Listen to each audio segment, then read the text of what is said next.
Right now, we want to turn to a Channel 3 exclusive. What pushed a man to fracture the skull of a 3-year-old girl? That's what police and neighbors in New Britain want to know tonight.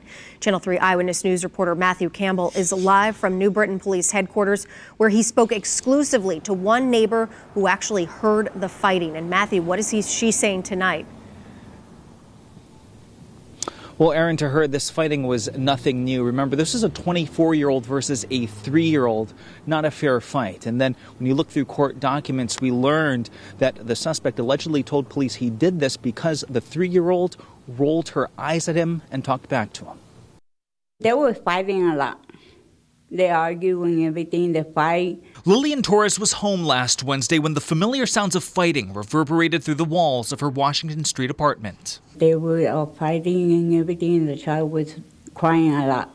They were coming from the basement apartment below and allegedly caused by this man, 24-year-old Frank Santiago, who was alone watching the 3-year-old girl while the girl's mother was at work. Police say as soon as she got hurt, he initially tried to cover it up, calling the girl's mother, saying the child hit her head on a wall.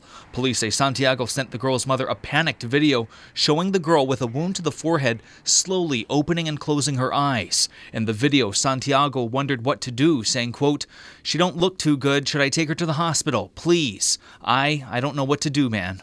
Santiago and the girl's mother took the girl to the hospital where the 3-year-old had a fractured skull from her right eyebrow to the bridge of her nose. Police were called and eventually Santiago confessed, saying he was mad because the girl said something rude to him and rolled her eyes at him.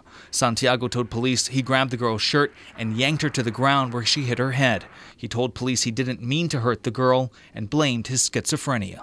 What should happen to him? Jail. Be in jail because he's not supposed to do that with a child. Now, Santiago was in court today. He is being held on $750,000 bond while this 3-year-old is still recovering. We looked into it and learned that Santiago, up until this point, had no criminal history. That's the latest live here in New Britain. Matthew Campbell, Channel 3 News.